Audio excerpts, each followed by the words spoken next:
All right. Hello, hello, hello, hello. Hello, everyone. Good morning, good evening. How's everyone doing?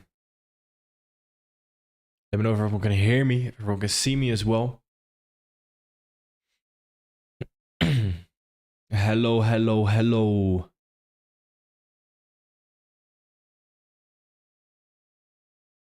I'm doing good, Rumples. Thank you. How are you? Thank you, thank you, thank you. Hello, Rupert. Hello, Jackie. Hello, Lucas. Hello, hello. Hello, Luis. Lewis, sorry. Hello, Davey. Hello, Karen. Wilson. Hello, hello, hello, Mauro. All right. I'm back to the Netherlands? No, no, no. No, I'm not. I'm in a new place, but I'm not back to the Netherlands. No, no, no, no. Perfect, Adam. Perfect, perfect. I'm doing good. You're doing good as well. I can see. I love to see it. Very nice. Hello, Payne. Hello.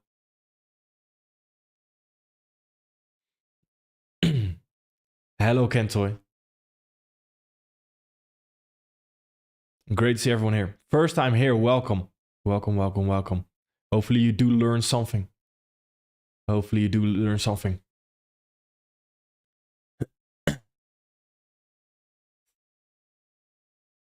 Yeah, something like that, Mohammed. Yeah, you could argue that, essentially. Yeah, yeah, yeah. Hello, Don Ragnar. Great to see you again. New background. Yes, yes, yes, yes, yes. New background. Very much so. Very much. All right. I don't want to make this forecast too long. It was my first time. Welcome, Vivian. Welcome, welcome. Hello, Andrea. Very nice, Kurda. You can read my mind. I don't want to make this forecast too long, as you can probably or maybe hear. I had a bit of a cold, still have a cold as well. So if I'm coughing quite a lot, excuse me for that. That's already sorry in advance. Excuse me for that. We're going to dive into the forecast. But the previous, the last time I was live, I'm not sure when it exactly was. It was some time ago. But due to that, I also want to recap a few things here and there. Yes, correct, Stephen King. It is more in depth compared to YouTube. Correct. All right, let's do it. First of all, let's go over. Again, I'm going to be coughing quite a lot. Excuse me for that. But first of all, let's go over the economic calendar right here. Economic calendar heading into next week is it's a little bit thin, on the thin side. And what I mean with thin is that it's not necessarily very filled with a lot of economic calendar events right there. So for example, an FOMC statement right there is something you do want to take into account, especially on the Wednesday right there. It's quite important to understand. It's one of the big 3 news events. Then a Thursday and a Friday do overall look quite interesting. Monday right there, some red folder US dollar news, which is overall all right, but mainly watch out for Tuesday, Wednesday right there, heading into that FOMC statement. That's something you want to take into account. Next to that, if we go into the dollar right here, let's see what we have. Because the dollar the past few weeks has actually been quite interesting. At least the story that has been developing has been very interesting. So first of all, if we zoom all the way out, now what are we doing? We are looking currently at a yearly fair value gap right here. And that yearly fair value gap, again, is not necessarily something that you constantly have to monitor, but it's quite important to understand. Once a year, right, look at the yearly time frame and understand, okay, I remember, I think in December, January, around that time this year, we looked at the yearly time frame as well, in the understanding that we have a yearly fair value gap right there as well, which is important because that yearly fair value gap right there is what we can potentially create a rejection from. Again, nothing is guaranteed in that, but there's a suspicion there. So let me break that down a little bit more as well. On the monthly right here, we have major liquidity. What is major liquidity? Major liquidity is intermediate highs and intermediate lows. So you'll see we have an intermediate low right here on the monthly time frame as well, which of course is also the yearly fair value gap. So there's a lot of reasons to potentially create this rejection to, in the short term, potentially continue higher. Now, again, That's in the short term. In the long term, this potentially looks still very bearish. Okay, but on the weekly right here, this is where the story gets important. So remember the forecasts we did over the past few weeks where we mentioned, okay, we have this weekly fair value gap that we can continue lower from.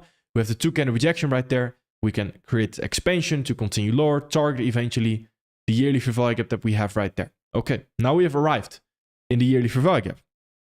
So what we see right here is that in the past few weeks, we have reached below this low right here. Now, in the link or in the description of this live stream, there's going to be links to 2 videos. Those 2 videos right there are quite important to understand because that's the topics that we're going to talk about right now. So right here, we see that when we reach below this weekly swing low, there's only 2 things that can happen.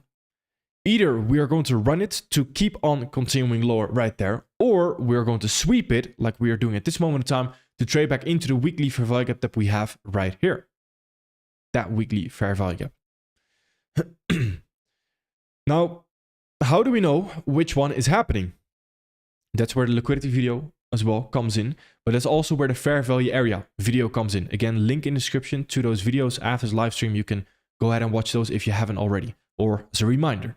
So when we sweep that swing low right there, we'll see aggressive retracements to potentially continue higher right there. So what do we see? We first see fair value gaps to potentially continue lower. Quite fast afterwards, we see these aggressive retracements to continue higher right there, which results in this aggressive move right here, like we see on the weekly, which is this long wick that we have sitting right there as well. Okay, perfect. Now, that doesn't necessarily confirm a sweep. A sweep is confirmed by understanding a fair value area because we can have an aggressive retracement back into this fair value area. Again, what is this fair value area? This fair value area is simply the area with an intermediate low towards an intermediate high right there. This retracement before we continue lower, that's the fair value area. That is where we have already offered fair value right here. The only area where we have not offered fair value just yet is below this intermediate term low. So the furthest that we can retrace right here is this red box. As the furthest we can retrace to then potentially continue lower. Of course, won't be 100% accurate to exactly towards the low to then continue lower. Might be a little bit higher to then continue lower. As long as we understand the first retracement, we get back into the fair value area. Now we have offered fair value. So that is right here. We've offered fair value. So there's no reason anymore to create a deeper retracement. We're either going to continue lower right here. And if we continue lower, we're offering fair value to simply continue lower. Again, fair value area video will come in very handy in this as well. Will be very important to understand. So what we see right here is that we are currently offering fair value. That's why we get the rejection. So either we're going to continue lower, or what we saw, of course, is we take out the high right there. So we take out this rejection high. It's also something we touched on in the recent video in the no resistance area, actually, where we take out this high right there. Because we take out this high, we have now disrespected the fair value area. So we are not offering fair value anymore. Instead, what are we doing? We are seeking liquidity at the fair value area high right there and towards the weekly fair value gap. Again, because we can use these concepts very objectively, this is not necessarily me just pulling things out of my ass. I need you to understand that very clearly. This is just me stating concepts objectively that we use within the MMT. So for example, all this, we didn't create a forecast in the past few weeks. I had some stuff going on as well, but it's not really relevant. We didn't create a forecast in the past few weeks for YouTube right here, but this was all outlined exactly this in MMT, step for step. And that's because of it's objective. So it's quite easy to outline. Anyone can do it. You just need to know the rules, if that makes sense. It's why the videos are linked in the description as well. So you can outline it even. So right here, what we see eventually is that at this moment in time, since we have now disrespected the fair value area right there, and we know that we are potentially seeking liquidity at the top, then it's very important to understand that the higher time frame bias has currently switched to bullish, meaning that the drawn liquidity, so the target, the overall target is going to be this weekly fair value gap right here. Crucial to understand. Why is that crucial to understand?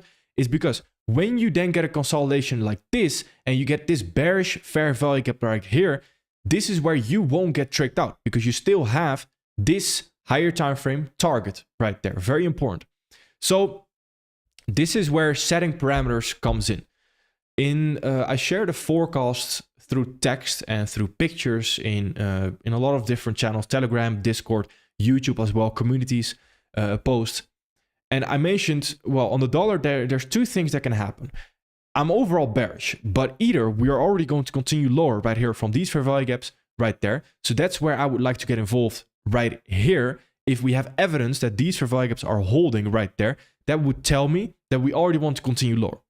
If that doesn't happen right there and we feel that, then the weekly fair value gap is what we can potentially continue lower from. So that weekly fair value gap right there is going to be potentially an interesting target right there. Now, how that relates to, for example, the Forex majors to a euro US dollar is also exactly what we went over in the liquidity video, essentially. That sweep, etc., etc. But then what we see right here is that we don't create this new fair value gap to continue lower from. Instead, we disrespect, again, a new fair value area that we have disrespected right here to then target the highs, to target the weekly fair value gap right there, which I wouldn't say was overall super interesting or anything like that, because the overall price delivery was struggling quite a lot. Again, in price action and in trading in general, it's not just about the buys, right? It's also about getting good delivery, to a certain degree, a good delivery. Because if you have just a buys, but the delivery towards it is not clear, you might take 2 losses, for example, before you take the winner. If that's the case, then mathematically, you might be unprofitable. Meaning, if I target a 2 RR for every winning trade that I have, for example, and I take 2 losses right there, and then I take a winner right here, I'm going to break even. So it's not really worth it to take a trade at that moment in time, if that makes sense. Because the price delivery is just not that great. So right here, excuse me. So right here, we see that we've now delivered back into the weekly fair value gap. Now, someone already mentioned it right here. It's the same process. And again, it's the same process that we did right here last, or well, what was that? That was in March right there, right here, where we mentioned just simply look at the 2 candle rejection right there from the weekly fair value gap. We're going to do the exact same right here from this weekly fair value gap. We're going to understand the 2 candle rejection. So this first candle, and how does 2 candle rejection work again? It tells us how which candles we can expect to reject, and based on that we can understand if a fair value gap or any PDRA is still being respected or disrespected. So right here, at this moment in time, we are respecting this fair value gap to potentially continue lower. It's important to understand. Okay, so right here, the first candle, yeah, we could argue it's somewhat of a rejection. Now, it's important to understand right here that in the worst case scenario, we can still sweep this previous candle high right here next week to then potentially continue lower. Okay, so right here on the 4 hour, we can see this more clearly. And the reason why I say it's somewhat of a rejection is because of this. Is because we created this bearish fair value gap right there that initially, right here, we started rejecting from on that Friday right there. But we didn't really follow through. So on later that Friday, we create this full retracement right there, signaling that do we really already want to continue lower, or do we first want to sweep this high to then continue lower right there? Wouldn't surprise me. So it's very simple again. You don't need to overthink this. Again, very similar to what we did with the forecast last week. Again, that was in text. You can view it in, if you go to YouTube, my channel, go to community posts right there, you can view it. And it's very simple because you're setting parameters. And if the parameters get met, then you potentially look to get involved. If they don't, perfectly fine. So either we're already going to continue lower right here with new fair value gaps. If that's the case, perfectly fine. Might want to look to get involved right there. Or we're going to sweep this high right there. Again, liquidity video, what is a sweep right there? It's aggressive right there to potentially continue lower. And in that case, we also potentially want to look to get involved right there to continue lower on the dollar.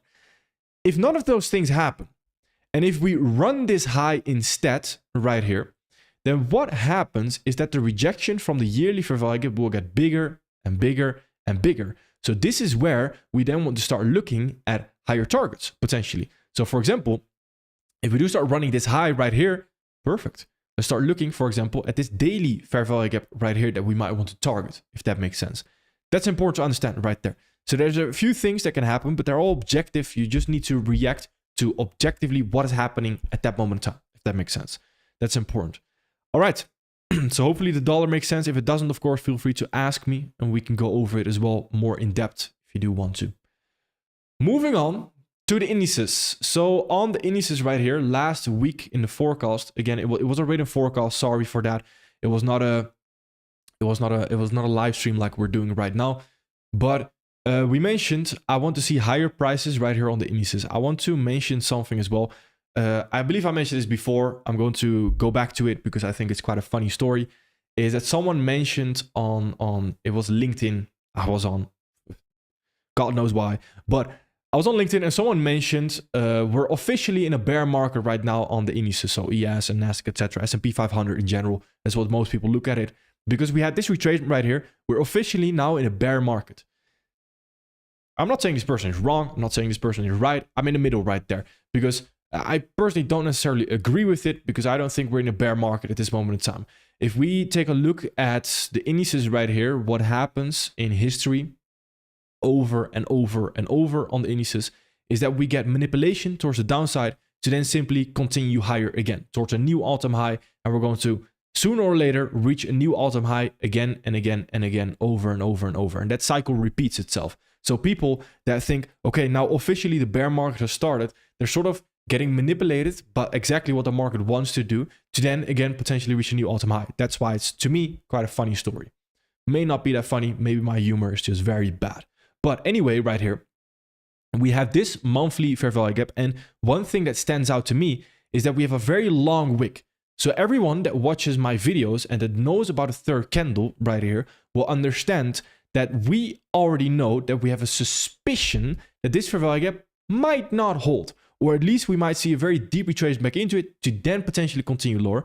But this long wick is that disturbance in momentum. It's not what you want to see if we want to continue lower from this fair value gap right there. It's not ideal. So right here, throughout the previous week, that was a very interesting target. So for example, we have this daily fair value gap right there to continue higher towards the monthly fair value gap. Was arguably one of the easiest things, easiest biases narrative we've seen in a while right there. Very interesting overall. Again, notice as well, or note right here, how we saw this sweep of that low right there to then target this high we run, which tells us if we run that high, we want to continue higher towards the next target, which was the monthly fair value gap even right there as well. Very interesting.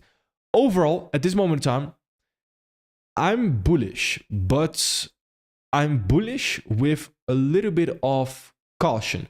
And the reason why I say that is because, for example, if we go to ES right here, I'm very much bullish until we reach this monthly fair value gap right there. Once we reach the monthly fair value gap, we now have a potential reason to create a rejection. So where we might stand still, where we might consolidate a little bit right there. So that's where I would like to take a step back. So at the beginning of the week, targeting this monthly fair value gap, to me, going to be very interesting. After we reach that monthly fair value gap right there, for me at least, take a step back. Just observe, see what we want to do. And what do you want to see exactly if we do reach the monthly fair value gap? Well, the same thing is to get a rejection, but just on a different time frame. So right here on the weekly time frame, we have this previous candle high, for example. If we are going to continue lower and we're going to respect it, previous candle high sweep to potentially reject right there. If we run this high already right there, we can simply start looking at higher targets. So for example, that high right there as well. It's going to be very interesting to see what we want to do right here overall. Again, when we have disrespected this monthly fair value gap right there, Nasdaq and ES right here, and the eyes should start moving towards an all-time high. I need you to understand, whenever there's an all-time high in play, you're never going to get any more a clear bias than an all-time high. A bias is such a clear, an all-time high is such a clear bias, you're not going to get anything more clear than that. That's very important to understand. So it makes it very easy to trade in a sense. Okay. YM, essentially the same. DAX right here, also the exact same. Very close towards the all-time high right there as well. So for the past few weeks, and if you've watched the previous forecast as well, you'll probably know why Australian dollar, US dollar was not really mentioned. It still isn't really that interesting, in my opinion, right here. With the dollar as well being just as weak or just as strong as Australian dollar, the difference is not that strong. So that makes it very, very likely to create a consolidation. Not that interesting, if that makes sense. An EU right here, this was broken down in the liquidity video actually, where we use this example where this is a sweep right there to trade back and the fair value area gets disrespected to then trade back into the weekly fair value gap that we have sitting right there as well. Again, to me, I'm sorry, to me, it's not of the utmost importance that we are going to reach this weekly fair value gap. The reason being is because the dollar already has reached this weekly fair value gap as well. I do think we will reach it right there. And then from there, again, monitor what we want to do. Do we want to create this rejection? And then at the same moment in time, is the dollar also creating that rejection to potentially continue lower? If that's the case, then EU is very interesting right here for longs right there from the weekly fair value gap. Could be very, very interesting. But again, only under the conditions that the dollar is also creating that bearish rejection to continue lower that we talked about initially. That's why we first go over the dollar, because the dollar is the most important to understand right there. And then if we know what the dollar is doing, then we can simply find one of the majors to trade, essentially. That's as simple as it is. All right. So GU right here, GU to me, it's all right. The weekly fair value gap right here can potentially also be interesting, but something you'll note right here is that we reach this major liquidity pool right here. So if we are trading back into this weekly fair value gap, the first thing we'll have is a sweep against our fair value gap, which is not ideal overall. So if you do want to trade it, again, wait for a little bit more extra confirmation if we do want to continue higher right there. Again, under the same conditions, if the dollar wants to create this bearish rejection to potentially continue lower as well. Okay, a New Zealand dollar, US dollar. We have this weekly fair value gap that we can potentially continue higher from right there as well, which is overall not too bad. I don't mind it right there. Could actually be quite interesting overall, that weekly fair value gap right there. Not expecting a whole deep retracement, not for example like an EU, where we can already continue higher right here on New Zealand dollar, US dollar as well. All right, for the rest, a US dollar CHF right here. It's all right, not super interesting to me, if I'm being honest right here. And US dollar CHF, also what is important to understand, right? So last week in that written forecast, I mentioned, okay, if the dollar is already going to continue lower, this right here, US dollar CHF, will be very interesting. But only under the condition if the dollar is already going to continue lower. So what I specifically mentioned was, if we retrace back into the 4-hour value gaps, already create new 4-hour value gaps right here to continue lower from, perfect. Then US dollar CHF is interesting. So what I need you to understand is that if you're just trading fair value gaps for the sake of fair value gaps right there, then your understanding, and for example, your understanding is not necessarily that advanced that you really understand, okay, well, has this fair value gap a chance of holding? What is the correlation about? What is the momentum, etc., etc.? Then you're very likely to get tricked into the market, and you're going to get tricked into a market that you don't really want to be in. So the market is essentially doing its job by manipulating you as well, if that makes sense. That's very important to understand right there, that these fair value gaps, don't just blindly trade them. That's very crucial. Okay, US dollar JPY right here, also to me at least not that interesting at this moment in time. Gold, okay. So gold right here, last week in a written post again, mentioned, either I would like to continue higher from the weekly fair value gap right there, or continue higher if we already run this high right here, right there, to then look for entries. This area right here is where I don't want to get involved. It's that no man's land, the middle of nowhere right there. You don't want to get involved, neither in buys nor sells right there. It's not ideal. This weekly fair value gap, the way we retrace back into it is also not ideal. Such an aggressive retracement right there to retrace back into the weekly fair value gap. I don't like that. So now we have a fair value area right there that we also need to overtake right here. So notice this fair value area right there, that we are currently respecting it if we want to continue higher. Either we're going to run this high right there, so take out the fair value area to then already continue higher, or I still want to see higher prices right here from the fair value area. Now, I personally don't like to look at shorts when we come from an all-time high. And the reason for that is because overall, we're just very bullish. So shorts is just not the ideal thing to do at that moment in time. The momentum is against you, if that makes sense. So I do want to look at shorts if, for example, because this is also a fair value area, if we trade back into it and we disrespect the fair value area to then potentially continue lower, that to me would be interesting for shorts. But in the meantime, I'm only going to look at longs right here, either from that right there, or if we are to run the high to continue higher right there. Okay. Silver to me, not that interesting. Again, if you're trading silver or gold, look at gold because gold is stronger at this moment in time. So do yourself a favor. The more easy path right here is trading the stronger pair, which is gold at this moment in time. Bitcoin. So Bitcoin right here, Bitcoin right here has been respecting some fair value gaps as well. And has been continuing higher. I think your eyes at this moment in time should also move towards potentially the all-time high right there. Does look quite interesting. Weekly fair value gap in the making right there to potentially continue higher from as well.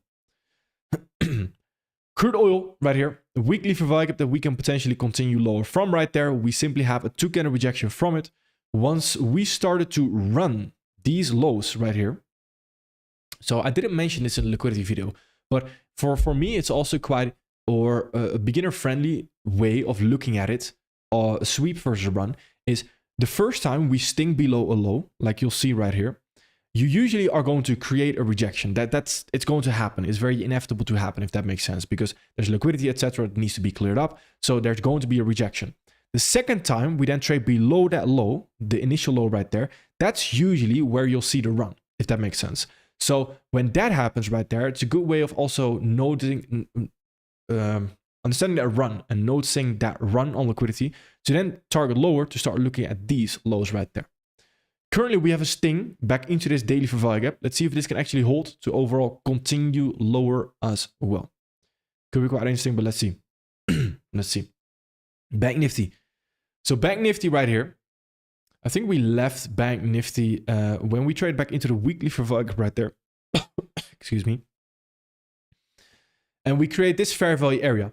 This fair value area, we offer fair value right there. We take it out. So we're not offering fair value anymore. We're seeking liquidity instead right there. They gave us quite a clear run towards the all-time high. In fact, actually a no resistance run right there towards the all-time high right there as well. Very interesting. Currently, we are at an all-time high. I simply want to wait if we can create a deeper retracement right there to then potentially continue higher again. All right. Let's see. If you do want me to go over any of the crosses right here, then feel free to let me know. The JPY pairs to me have in recent times not necessarily been that interesting, if I am being honest. A lot of consolidations right there.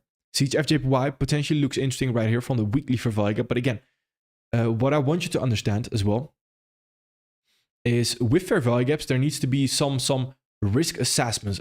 And what I mean by that is there needs to be some, I like to call it, if you're a long-time viewer, long-time student of the MMT, you know I call it the loyalty test. And what I mean by that, if for example, we have tried to continue higher from a fair value gap previously right there, the first time we might get fooled right there, but the second time we can't get fooled again.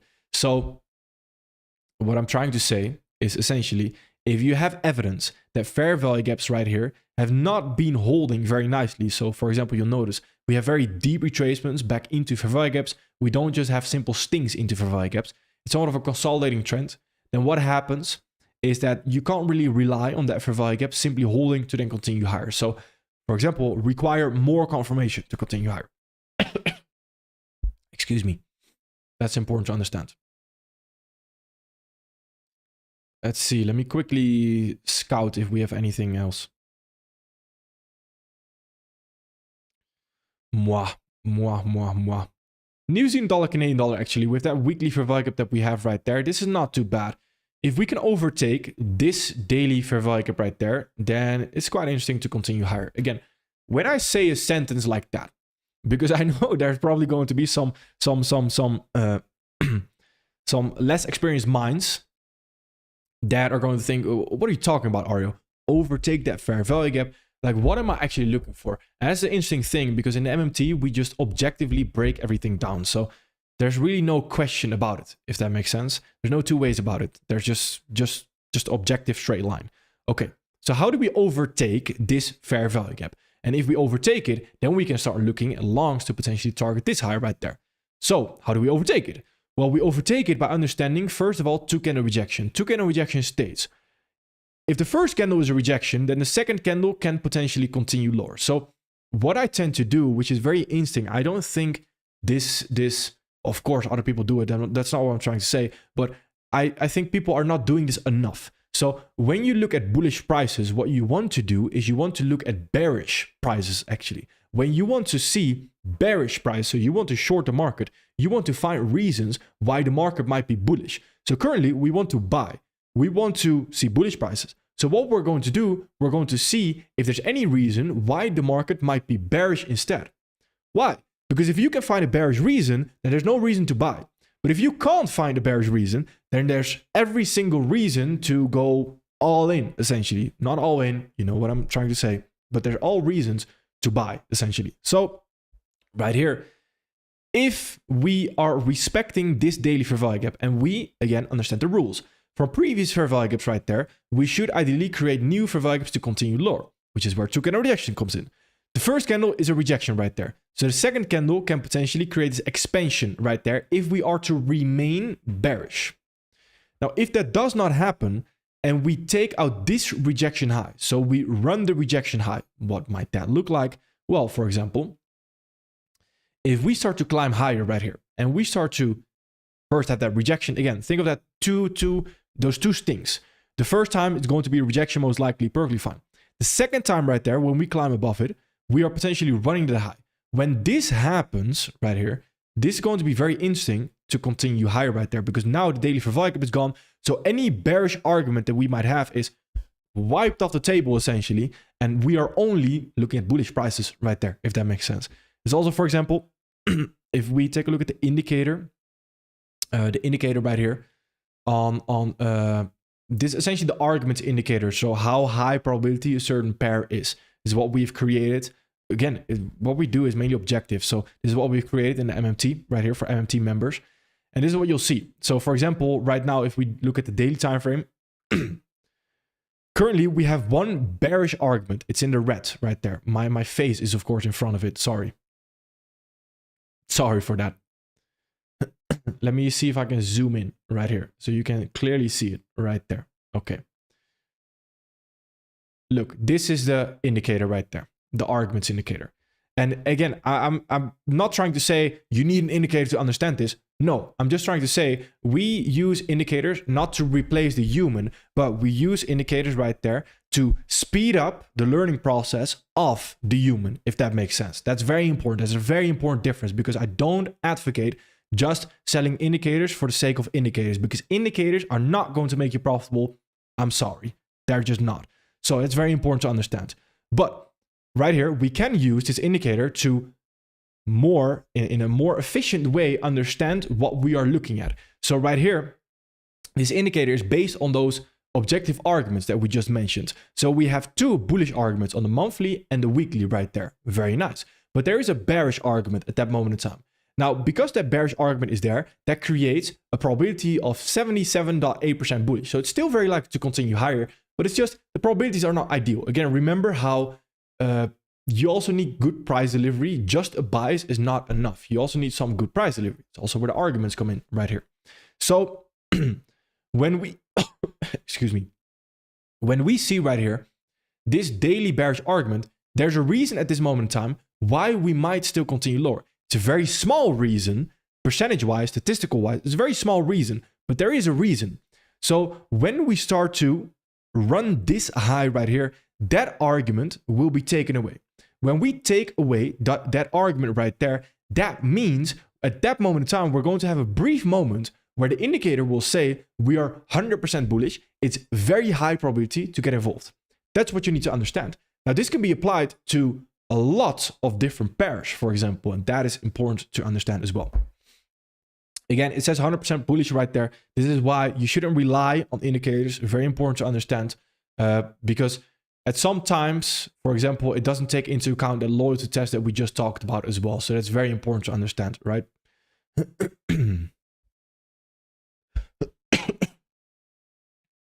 All right, let's see what we have.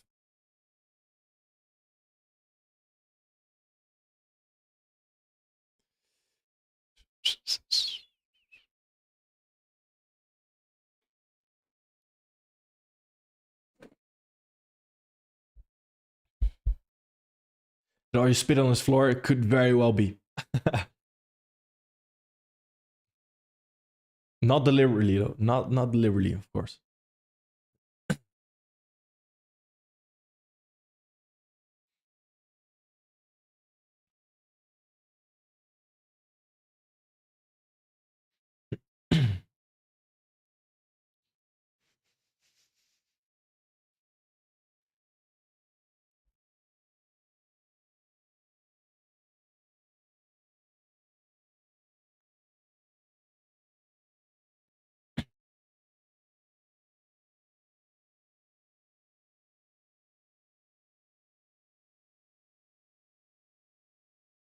Yeah, all-time lows, Christian, is also a good one. All-time highs or all-time lows, both very clear.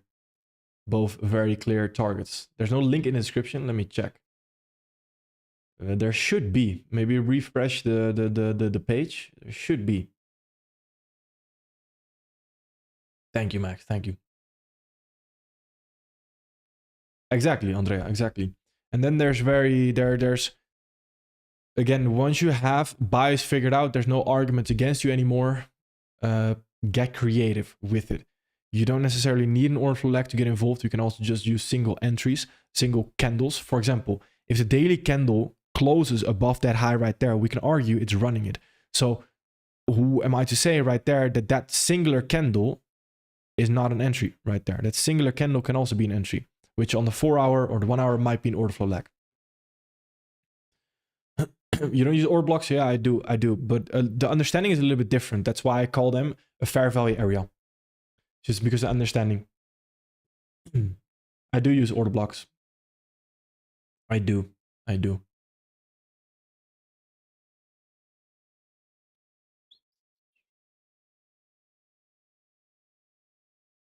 When is your bias invalid? Your bias is invalid when you get... so I need you to understand. Excuse me. I almost need to end the stream because... my voice is giving up. But I need you to understand, bias is not from bullish to bearish immediately, or you go from bearish to bullish. No, I talked about this in the MMT this past week. Bias is you go from bullish to 50-50 if you get some arguments against you. So that at that moment in time, your bias becomes a little bit invalid. Then if those arguments against you hold, the bias is becoming bearish, if that makes sense. So let me give you an example. Right here. When we talked about this scenario right here, where we are disrespecting this fair value area, we are targeting this weekly fair value right here at the top. Okay.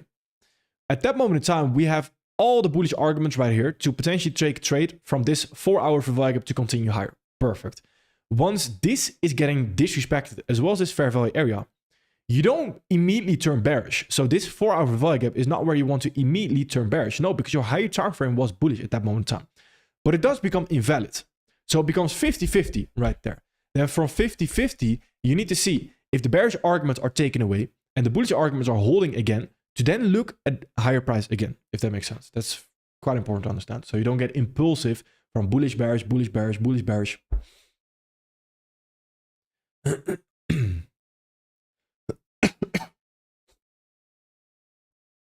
I go break even when a trade has no reason to return back to the entry. And even that can also be objectively broken down. And mainly focus on then fair value gaps, understanding how far we should retrace. Also understanding token rejection, for example. I think one of the concepts that I have never used in my life, but that is to me potentially quite interesting, is what you mentioned, Johnny. That's order flow footprint. That could potentially be interesting to me. I can't really judge on it, but that to me makes sense.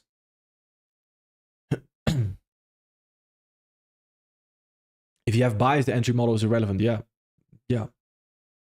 that is true. Thank you, Indika. Thank you. Yeah, the entry model is I think people, this is also why I create the video, perfect entry RLI. Of course, it's a little bit over dramatic, but what I think is people try to, for example, the first question people ask is when they lose a trade is, was my entry wrong? How can I find a good entry? Like, what is the perfect entry? Listen, the entry, and this is because the entry is the closest thing to the outcome of your trade. So think of it. When you take a trade, what is the last thing you do before it hits a stop loss? It's your entry, right? It's not the way you got to a bias, etc. But so people think there's a correlation with your entry and the outcome of the trade. That's not true. Of course, to a certain degree, yes, because the entry, etc., where you take it. But that's not true. Everything that happens before the entry has correlation to the outcome of your trade. So meaning if the higher time frame is very good, then the entry model does not really matter, in all honesty. But if the higher time frame is very bad, then you can have the most beautiful, perfect entry model and it will still not play out. I recently made a video on entry model. Say, Let me see. I'll also link it in the description. I think you might have to refresh the stream for it, but let me see. I'm going to add it right now. Entries. It's linked right now. I used to use SMT. I used to use it, but I don't use it anymore. I'm going to explain why. But the reason why is so in the MMT we emphasize a lot, and in this past week, well, actually yesterday, we had a question by someone who asked, is it okay that I'm using all these things, or I'm trading quite a lot at this moment in time? And for me, when you're just starting out, you need to trade a lot. Again, sometimes you hear people say it's always quality over quantity. And that is true. I do agree with that. But at beginning stages, you can't have quality over quantity, because as a beginner, you don't know what quality is, if that makes sense. Now, I'm going to get into how this relates to SMT. So at first, you need to have a lot of quantity. So just do things over and over and over and over. And then you can look back and see what quality actually is. So what is actually working, if that makes sense. So that's the same, for example, with SMT. What I don't like is, for example, that people are using SMT when it's not actually relevant for them. So just because they saw someone say on Twitter, for example, even if I mention something, it doesn't always mean it's relevant for your trading plan, right? So this is very important to understand. Sometimes for people, news is not relevant at all. So just ignore news. So it's quite important to understand that you only want to integrate concepts that are truly relevant and will provide a solution to a certain problem that you have in your trading plan. So for example, if you have 10 trades that you've taken and you notice, hey, if I used SMT on those 10 trades, I would have improved my performance. Use SMT. But for me, I noticed that's not the case, because in SMT, there's a whole lot of jargon right now. But SMT in the MMT is already integrated into our trading plan. So for example, if you use gold, or if you trade gold right here for buys and not silver right there, then you are already using SMT without knowing it, if that makes sense. So that's also what it comes down to a lot. MMT is we have so extremely many concepts that you don't necessarily need to pay attention to, that are already integrated into your trading plan. There's a whole lot.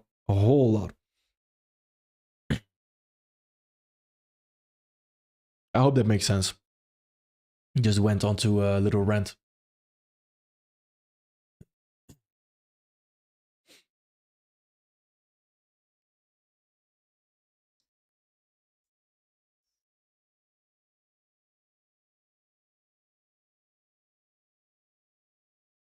Exactly, Mohammed. That's perfect. When I started learning critical thinking process from you, entry as the last thing I think about. Basically, my entry is where my stop loss stay. That's simple. Isn't from my part, you don't even, well, I need to be careful with what I say, but you don't need to even use certain fair value gaps when it comes down to an entry. The entry is really, again, the easiest thing. Love to hear it, Adam. Love to hear it. I also missed it. And no, not really, Don.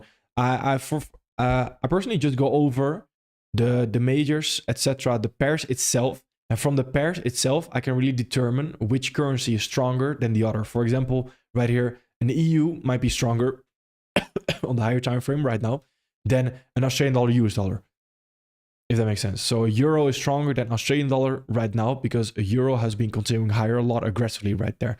So based on that, I take that into account. Also, when then looking, for example, at, I don't know, a euro JPY compared to an Australian dollar JPY right there.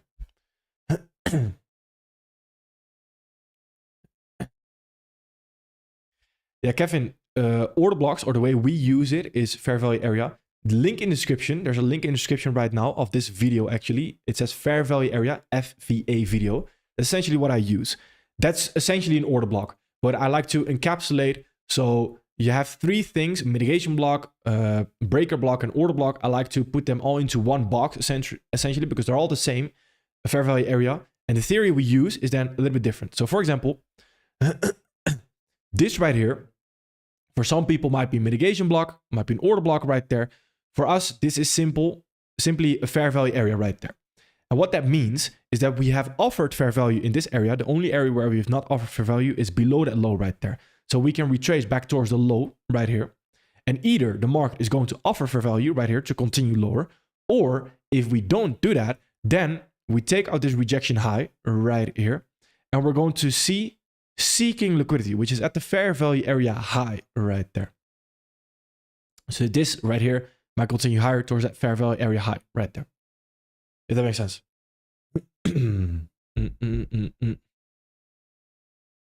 You can be a great scalper, 100%.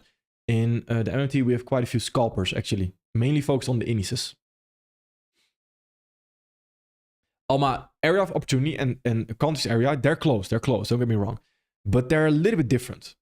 So sometimes you won't have a very clear context area, but you might have an area of opportunity right there when a certain thing happens. So for example, let me see. We talked about New Zealand dollar, Canadian dollar. When we take out this high right here, this right here is an area of opportunity right there. This right here is an area of opportunity, but it might not be a clear context area, if that makes sense.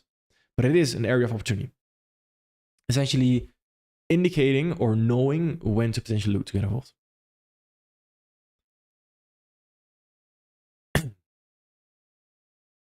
Hello, Sarmat. Nice to meet you, my friend.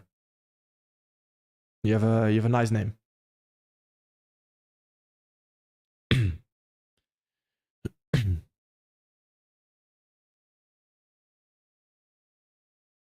What do you mean with that wizard exactly? Exemptions. I'm sorry, my English is not good enough to understand that. Essentially, the MMT, we go even more in depth. So a lot of what you see, I know it's quite difficult to grasp your mind around it. Well, in general, that's what we see. But the MMT is YouTube is top of the iceberg. MMT is like the 90% below. You know, I never really understood top of the iceberg. And then I watched a video of Neil deGrasse Tyson, and he said he went to Antarctica, and he said that icebergs, the top of the iceberg that you see is only 10% of the real iceberg. 90% of an iceberg is actually below the water. Do you know how crazy that is? That's actually crazy. Just wanted to mention that. It's very fascinating. That's pretty insane if you imagine it. Because imagine how high it is then above the water. That times 9 below. That's pretty insane. Anyway, just a fun fact.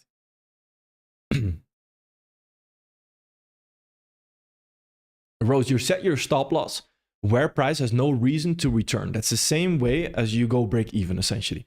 So how do we know where price has no reason to return? That's just purely based on the fair value gaps that we use. So we understand we have order flow lags. Order flow lags are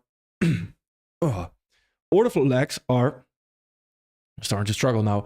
Order flow lags are the fair value gaps right there that we have within that lag. When we understand this, we see when we have an order flow lag, we see that we are very unlikely to trade below a low like this before we are continuing higher, unless it's completely failing, etc., etc. So for example, when we don't have an order flow lag, like this, for example, then we are likely to trade below it, to sweep it, to then potentially continue higher, if that makes sense.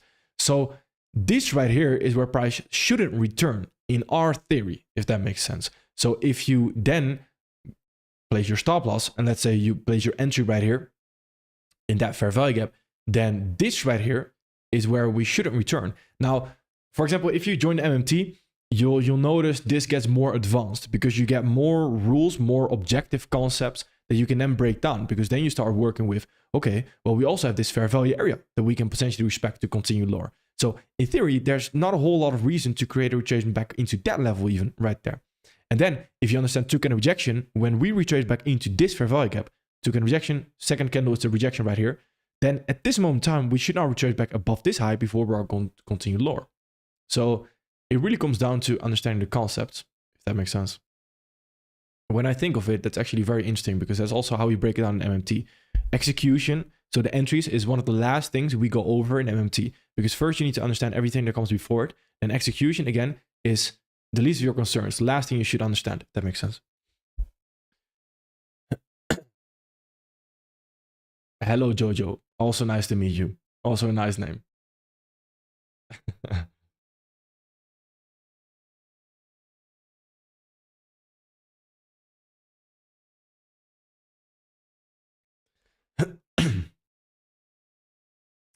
No worries, wizard. No worries. No worries. Hello, Brian from Italy. Love to see it. Don't make me jealous. Love to see it. Beautiful country, Italy. Beautiful. I love it. Thank you, AS. Thank you. Italians in general, if there's any Italians here, they're lovely people. I don't know, they're one of the most enjoyable people in the world for me. Italians. Very interesting people.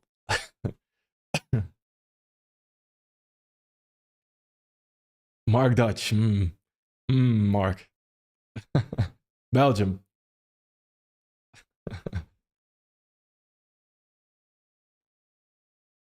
I'm from the Netherlands. I'm Dutch. If I join MMT, could I win every day? Or in your team, is there someone win every day? No. No, in the MMT, our goal is not to set those false expectations. So, for example, you're not going to win every day, but that's part of training. Even if you have a 70% win rate, you can still potentially lose 7 in a row, but you're still very much profitable right there, if that makes sense, right? So it's more so to create professional traders right there and really understand what it takes to be a trader. It's not about winning every day, if that makes sense. We can't promise that. I would like to, Wizard. Physical meetings, I would like to. Yes, 100%. Any advice for those of us who are trying to scale our own capital rather than using prop firms? Very interesting, King. Don Ragnar, also a king. Well, what you want to do is you want to set boundaries. So, for example, if you start off with, let's say, 10,000 capital, then when you reach 11,000, that 11,000 is your new original balance. The reason why that's important is because you need to see that 11,000 then as your break-even line. So everything below that is essentially drawdown. You want to climb back out of drawdown to get to 11,000. From there, you start scaling again. Same for example, 12,000. And then you go up and up and up. Even Nederlands praten. Ik kan ook Nederlands praten voor alle Nederlanders hier. It sounds like gibberish to everyone else.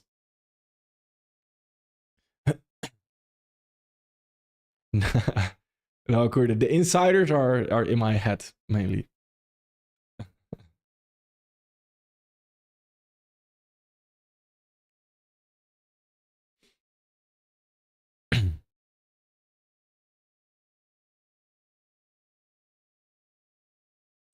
Brazilian futures.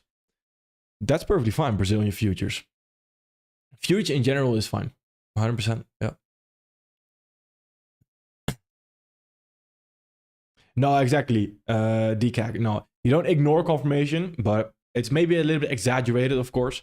You don't ignore your entry confirmation, but it is important to understand the entry confirmation is in the big scheme of things, so in the grand scheme of things, it's the least important thing, if that makes sense.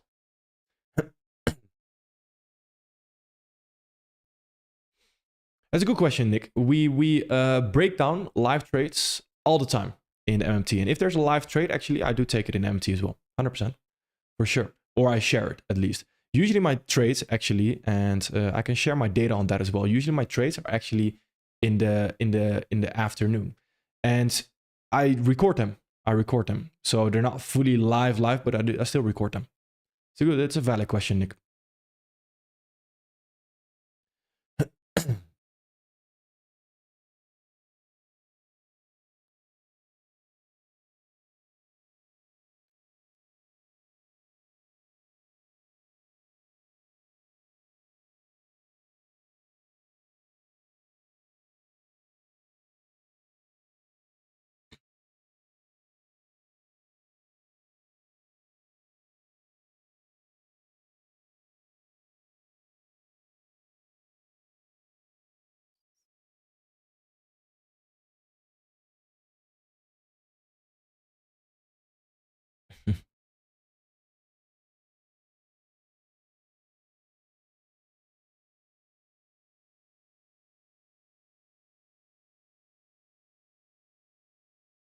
Thank you, Masher. Thank you. Thank you. I appreciate that.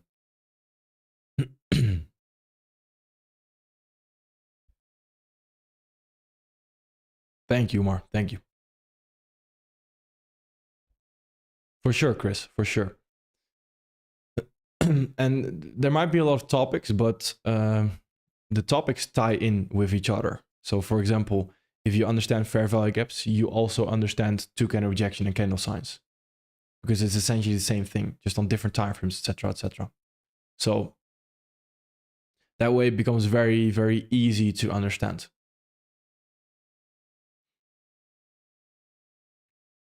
Thank you, Anya. Thank you.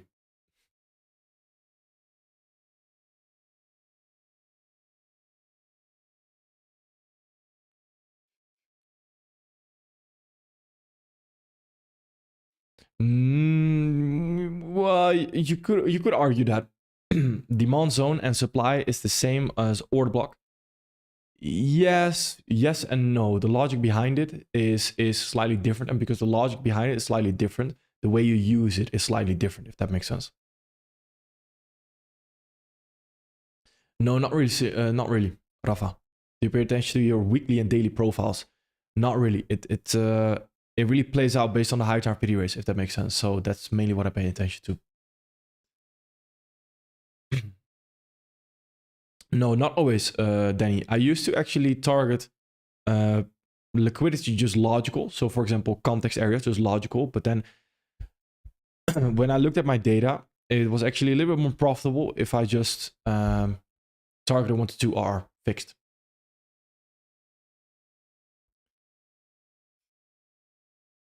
You can watch it, Svy, SVY. You can watch it for sure. What I do think is important to understand is the knowledge in MMT is overlapping. So for example, you can use the YouTube videos as a reminder, if that makes sense. That's in that way they are very good. Joined MMT today after watching a video you posted 3 weeks ago full of gems. Can't wait to digest what's in the course content. Pumped. Keep me updated, Emmanuel. Keep me updated. If you do have any questions, of course, feel free to reach out. Do you think it's better to be a swing trader? Not necessarily better. Better for some people. Better for some people, for sure.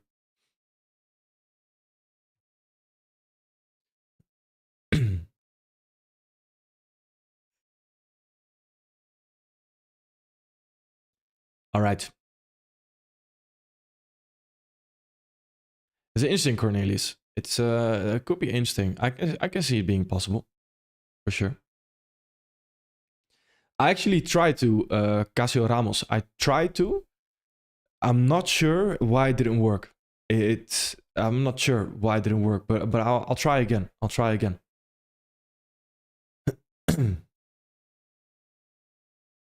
All right, team. Thank you, everyone, for being here. I'm going to end it here. Thank you, everyone. Again, take a look at the links in the description, and those links in the description are huge videos right there. It's mainly what we talked about today as well, how you can digest certain things, make it objective as well on your side, which I think is quite valuable, quite important to understand. All right. Thank you, everyone. Have a great rest of your Sunday, if it's already Monday for you, or in the evening, sleep well. And then we'll see each other very soon again as well. Thank you, everyone. Thank you. Take care.